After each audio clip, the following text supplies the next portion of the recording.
My girlfriend said. It is just dinner with my ex. Stop being so possessive. Then I arrived at the same restaurant with my own date. She ended up crying in the bathroom while her ex was left there confused. Do you know how they say love blinds you? Well, I walked around practically blindfolded for 6 months straight. I am Diego, 32 years old. I have spent the last 8 years building other people's dreams as a construction project manager in Madrid, earning a decent salary of 75,000 euros a year, and I genuinely believed I had struck gold with Sofia. This woman had me convinced she was my perfect match from day one. 29 years old, working in real estate with this magnetic personality that could sell ice to Eskimos. Always excited about her next big deal or networking opportunity. The woman could convince anyone of anything, which I found attractive at first, but looking back, maybe that should have been my first red flag. You see, Sofia had this ex-boyfriend, Alejandro, who she claimed was now just part of her professional network, some commercial property broker she had dated for 3 years before they broke up about 8 months ago. According to her, their breakup was mutual. No hard feelings. Just two professionals who realized they worked better as business partners than as a romantic couple. Alejandro and I understand the Madrid real estate market better than anyone. She would say every time his name came up, which was practically every day. Her phone would buzz with messages from him about property deals, market trends, upcoming networking events at the fancy downtown hotels. She had these long calls with him, sometimes lasting an hour or more, supposedly discussing commercial listings and client referrals. I would sit there watching Netflix while she paced around my apartment, her voice animated as she talked about square footage and zoning regulations with her ex-boyfriend. At first, I tried to be the understanding guy, the secure boyfriend who does not get jealous over professional relationships. I mean, the Madrid real estate scene is pretty insular, especially in the commercial sector, so it made sense that agents and brokers would need to maintain connections. But something about their dynamic felt off, like there was this undercurrent of familiarity that went way beyond just business. The way she would laugh at his jokes during their calls, how she would immediately check her phone every time it buzzed, thinking it might be Alejandro with some urgent market update. When I finally brought up my concerns, trying to approach it diplomatically, Sofia completely turned the tables on me. Diego, you are being incredibly controlling right now, she told me, crossing her arms and giving me that look like I was some insecure child. Alejandro is one of the most connected commercial brokers in Madrid. Do you have any idea how important these professional relationships are for my career? I cannot just cut off valuable industry connections because my boyfriend feels threatened. The word threatened hit me like a punch to the gut because maybe that was exactly what I was feeling, but hearing it out loud made me question whether I was being reasonable or just jealous. She had this way of making me feel like I was the problem, like my discomfort with their boundaryless relationship was somehow a character flaw I needed to work on. I am not asking you to cut off professional connections, I tried to explain. But the constant texting, the long personal conversations, showing up at every networking event where he is, it just feels like more than business to me. But Sofia had an answer for everything. She would pull out her phone and show me their conversations, pointing out how they were discussing property listings and market conditions. See? This is all professional, Diego. This is how the real estate industry works. If you cannot handle dating someone with serious professional ambitions and professional networks, maybe you should date someone in construction instead. That stung because she knew I respected her ambition. I had always supported her career goals, but she was twisting my legitimate concerns into some kind of professional sabotage. The final straw came on a Monday afternoon when she announced, almost casually as we were making dinner, that she had plans to meet Alejandro for dinner on Wednesday at some new downtown restaurant that I had been wanting to try. This incredible opportunity, she explained, chopping vegetables with more enthusiasm than the conversation warranted. Alejandro heard about this commercial property development that might need residential real estate partnerships, and he wants to discuss how we could collaborate on it. This could be huge for our careers. I put down my knife and looked at her. A dinner meeting. Just the two of you at a romantic downtown restaurant. She immediately got defensive. It is not romantic, Diego. It is business. God, do you hear yourself right now? You are making it sound like I am planning some secret affair when I am literally trying to advance my career through legitimate professional networking. I suggested that maybe I could join them, even offered to pay the bill. I said I would love to learn more about the commercial side of real estate. But Sophia shot that down quickly. This is industry-specific stuff, Diego. You would not understand the terminology, the market dynamics, the client relationships we would be talking about. It would be awkward for everyone involved. The way she said it made me feel like some outsider who could not possibly comprehend the sophisticated world of Madrid real estate. Like I was too simple to grasp whatever complex business strategies she and Alejandro needed to discuss over wine and candlelight. That night, lying in bed next to her, I stared at the ceiling, wondering when exactly I had become the villain in my own relationship, when voicing normal concerns about boundaries had somehow transformed me into this controlling, insecure guy who was holding back his girlfriend's professional success. That is when I decided I was not going to spend Wednesday nights sitting at home like some pathetic puppy waiting for his owner to come back from her business meeting. On Tuesday morning, I was hit with this wave of clarity I had not felt in months, and I found myself scrolling through my contacts until I landed on Andrea's name. Andrea was 28, worked as an accounting consultant, and we had had a thing about a year ago that never quite developed into anything serious, because honestly the timing was not right for either of us. She was focused on building her client base. I was dealing with some family stuff, but we had always maintained this easy friendship where we could grab coffee or dinner without any weird tension. So I called her, and when she answered with that familiar, warm laugh, I felt something I had not experienced in weeks.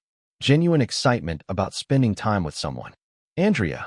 Hey, it is Diego, I said, suddenly realizing I had not thought through what I was going to say. I know this is random, but would you be interested in trying that new place downtown tomorrow night? I have been wanting to check it out, and I could use some good company. She did not hesitate for a second. Are you kidding? I have been dying to go there since it opened. My coworker said their seafood is incredible. We set it for 7:30, and for the first time in months, I was actually looking forward to a dinner that did not involve walking on eggshells or defending my basic relationship concerns. Wednesday morning arrived, and I woke up to the sound of Sophia's alarm going off at 6:30, which was weird because she usually rolled out of bed around 8 on weekdays. I watched her through half-closed eyes as she practically bounced to the bathroom, more energetic than I had seen her in weeks. Big day today, I mumbled, still trying to process why she was acting like it was Christmas morning. I just want to look professional for my meeting tonight, she replied. But there was this undercurrent in her voice that did not match the casual words. I listened to the shower run for twice as long as usual, followed by the unmistakable sounds of extensive beauty preparation echoing from the bathroom. Hair dryer blasting, makeup containers clinking, the whole arsenal. By the time she came out, I was fully awake and making coffee, watching as she put together her outfit with the precision of someone preparing for a job interview.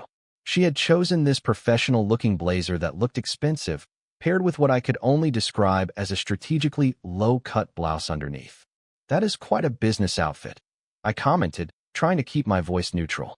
I want to make a good impression, she said, spritzing on this perfume I had never smelled before, something heavier and more seductive than her usual fragrance. Alejandro mentioned this could lead to some serious business partnerships, so I need to look the part. I watched her spend the next hour doing her hair and makeup with the kind of attention to detail I had only ever seen her use for weddings or special occasions. This was not the quick 15-minute routine she did for her regular client meetings. This was a full production. Every curl was perfectly placed, every stroke of mascara applied with surgical precision. She kept checking herself in the mirror from different angles, adjusting her blazer to show just the right amount of that low-cut top. And I started to feel this knot forming in my stomach that had nothing to do with the coffee I was drinking. You are really going all out for a business dinner, I said, watching her apply a third coat of lipstick. Diego, please, do not start, she replied without looking away from the mirror. I told you, this is important for my career. I need to look professional and polished when I am meeting with one of the top commercial brokers in Madrid. But there was something about the way she said professional while adjusting her cleavage that made the word feel like a lie. I had seen Sophia get ready for real business meetings before, and this was not that. This was the kind of preparation she used to do when we first started dating, when she wanted to impress me, when she wanted to look irresistible. As I watched her perfect her appearance for Alejandro, I realized I had not seen her put that much effort into looking good for me in months. When I mentioned that I had dinner plans too, just casually, As she was packing her bag, her reaction was immediate and telling. "Oh, with who?" she asked suddenly, very interested in my evening plans, despite having shown zero curiosity about my schedule for weeks. "Andrea," I said, simply watching her face change. "You remember Andrea, right? We are going to try that new place downtown." The color drained from her face so fast I thought she might actually faint. Andrea, the accountant, the one you used to." She did not finish the sentence, but we both knew what she was thinking. "Yes, that Andrea," I confirmed. "We are just catching up, trying some good food. Should be fun." Sophia stood there frozen for a moment, still holding her lipstick, and I could practically see the wheels turning in her head as she processed this information. For someone who had spent months telling me that having dinner with an ex was perfectly normal professional behavior, she looked remarkably uncomfortable with the idea of me doing the exact same thing. Walking into that downtown restaurant with Andrea felt like stepping into a completely different world, one where I could actually breathe and enjoy someone's company without constantly analyzing every word or gesture. Andrea looked incredible in this simple black dress that was elegant without trying too hard, and she was in the middle of telling me this hilarious story about her client who tried to deduct his entire Disney vacation as a business expense because he took one work call from the Magic Kingdom. We were both laughing as the hostess led us to our table.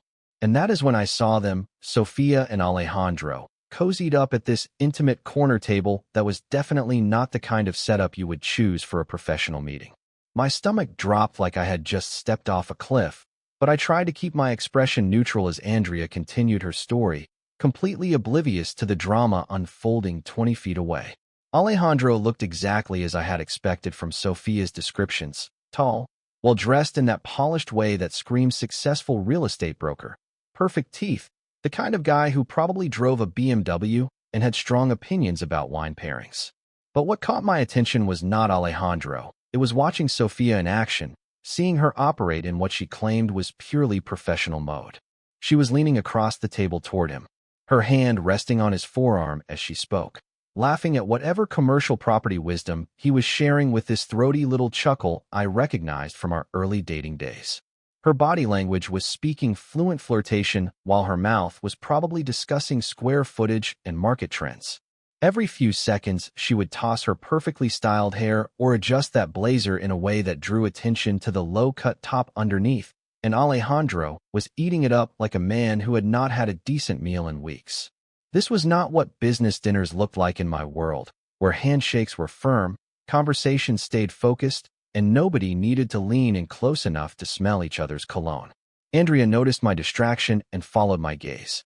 "Oh wow, is that your girlfriend over there?" she asked, her accounting consultant brain silently and immediately picking up on the tension radiating from their table. "Yeah, that is Sophia," I said, trying to sound casual as my heart hammered against my ribs. "She is having a business meeting with her ex." Andrea raised an eyebrow but said nothing, which I appreciated because I was already feeling like enough of an idiot without having someone else point out how obvious this whole situation was.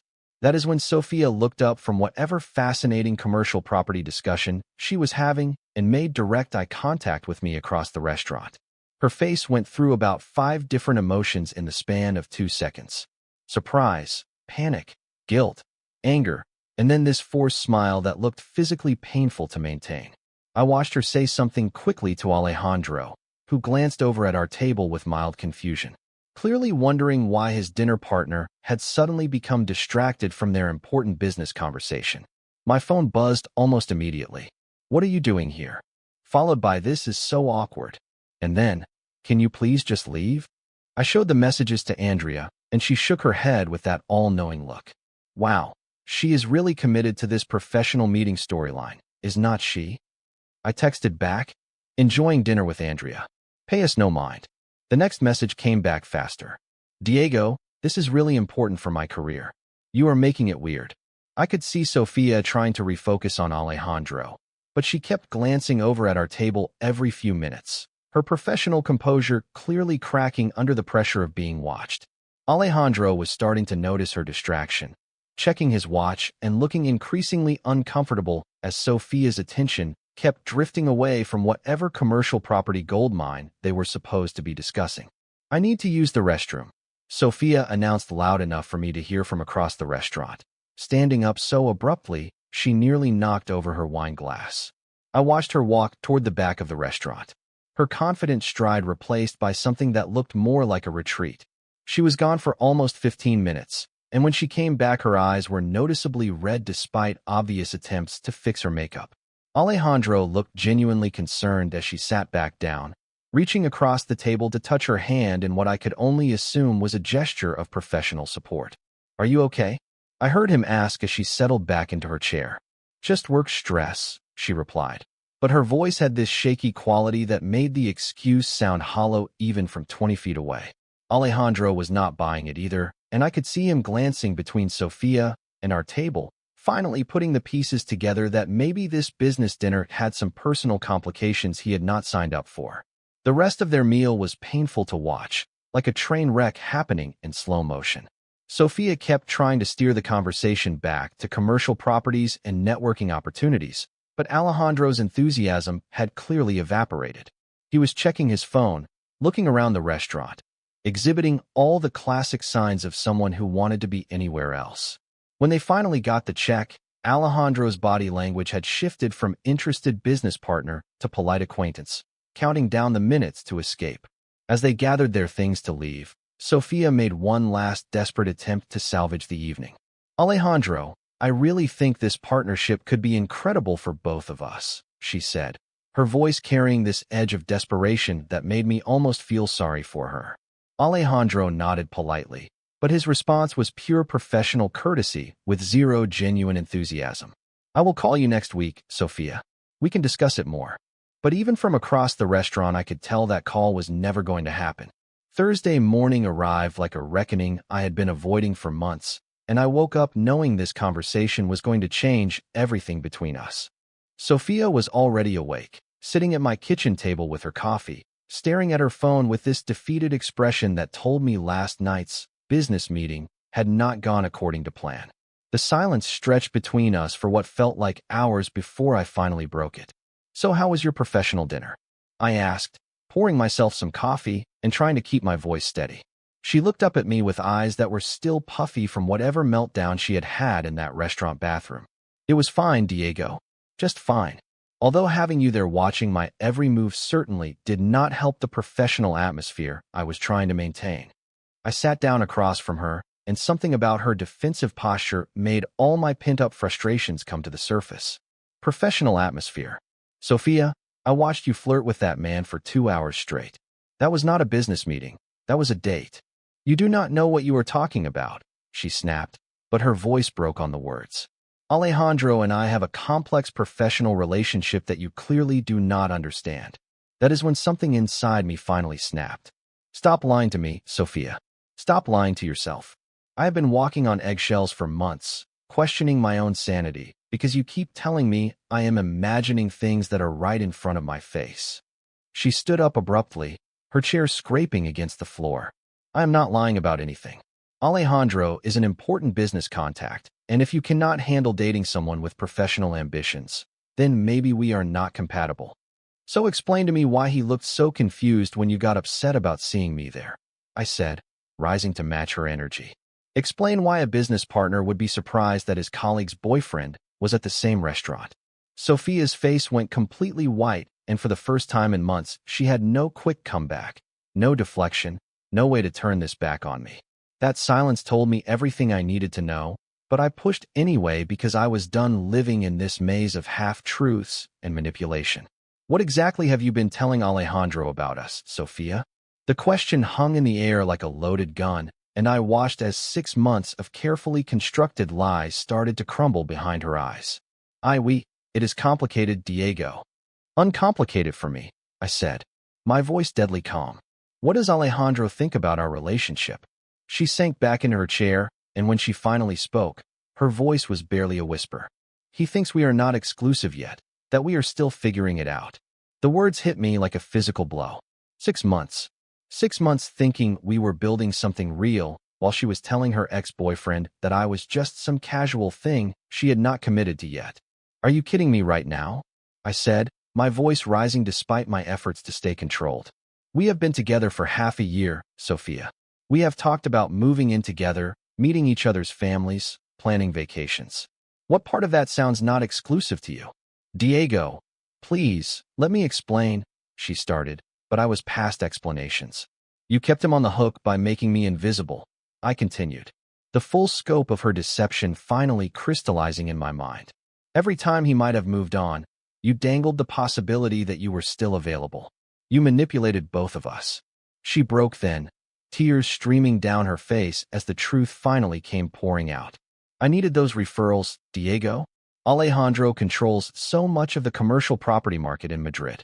If I lost that connection, it would have destroyed my networking opportunities, my client base, everything I have worked for.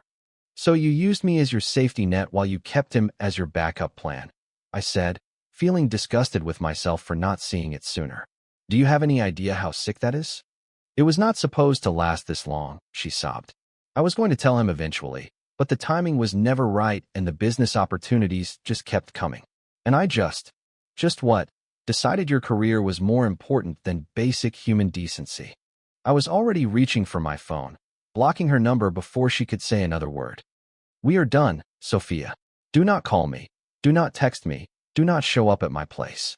I never want to see you again. 6 weeks later, the Madrid real estate gossip mill had chewed up and spit out Sophia's reputation completely. Andrea and I were officially dating, taking it slow but genuine this time.